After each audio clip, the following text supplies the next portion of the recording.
बात बहुत पुरानी है, आज से लगभग 45 साल पुरानी। तब मैं नया नया डाकबाबू हुआ था।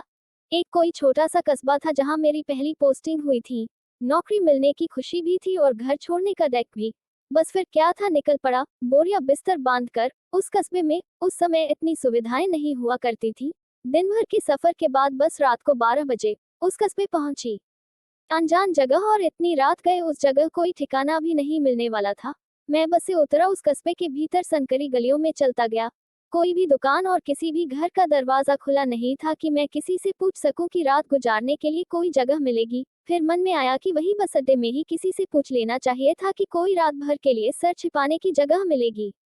मैं ऐसे ही चलता चला जा रहा था, तभी गली से हटकर थोड़ी दूर पर एक बड़ा सा हवेली नुमा मकान दिखा, जहां से रोशनी आ रही थी। मैंने सोचा, चलो कोई तो मिला जो अभी तक जाग रहा है। इसी के घर वालों से पूछते हैं कि यहाँ कोई रात भर के ठहरने की व्यवस्था हो जाए तो। मैं उस बड़े मकान के पास पहुंचा तो वो सच में मकान नहीं, हवेली ही थी। दरवाजे के पास जाकर उसे खटखटाते वक्त थोड़ा संकोच तो हुआ, लेकिन मैंने भी बेशर्म बनकर दरवाजा खटखटा ही दिया। क्या करूं, मजबूरी थी।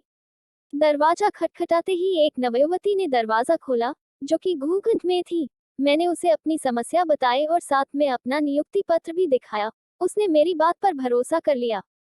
फिर वो बोली, अगर आपको ऐतराज ना हो तो रात भर के लिए आप यहीं हवेली में रुक सकते हैं। बाहर की ओर इस हवेली के साथ लगा हुआ एक नौकरों वाला कमरा है। सारा जरूरत का सामान वहाँ है, जैसे कि बिस्तर वगैरह। बस मैं आपके लिए उस कमरे में पीने का साफ रख देती हूँ और कुछ जलपान की व्यवस्था कर देती हूँ। मैंने कहा, इसकी कोई आवश्यकता नहीं है, आप सिर्फ पीने का पानी रख दीजिए और वो कमरा बता दीजिए कहाँ है। बस वो ही बहुत होगा मेरे लिए। इतना क्या कम है कि रात भर के लिए सर छुपाने की जगह मिल गई। वो बोली, ऐसे कैसे, आप हमारे मेहमान हैं, पहली बार पधारे हैं, बिना कुछ खाए कैसे सो जाएंगे। अभी आपके लिए कुछ लाती हूँ। और इतना कहकर वो चली गई। थोड़ी देर बाद कुछ बेसन के लड्डू और नमकपारे लेकर मेरे सामने हाजिर हुई। बोली, अंडस्को लीजिए, आप जलपान ग्रहण करें। मैं अभी आपके लिए पीने का पानी लेकर आती हूँ। और थोड़ी देर में वो एक छोटा सा मटका लेकर हाजिर हुई। थोड़ी देर खड़ी रहकर बोली, एक बात कहनी थी आपसे। मैंने कहा, कहिए। वो सकुचाते हुए बोली, ये पत्र मैंने अपने पति को लिखा है। वो परदेश गए थे पढ़ने, अभी तक लौटे नहीं हैं। आप तो डाका बाबू हैं, क्या ये पत्र आप मेरे पति तक पहुंचा देंगे। मैंने कहा, क्यों नहीं। और वो पत्र मैंने उससे ले लिया और वो चली गई। मुझे रात को बहुत गहरी नींद आई। सुबह किसी शोर से मेरी नींद खुली। शायद रोड पर कोई नगर पालिका का कर्मचारी झाड़ू लगा रहा था। मैं बाहर आया। वो आदमी मुझे देखकर चौंक गया। मैंने उससे पूछा, क्या हुआ।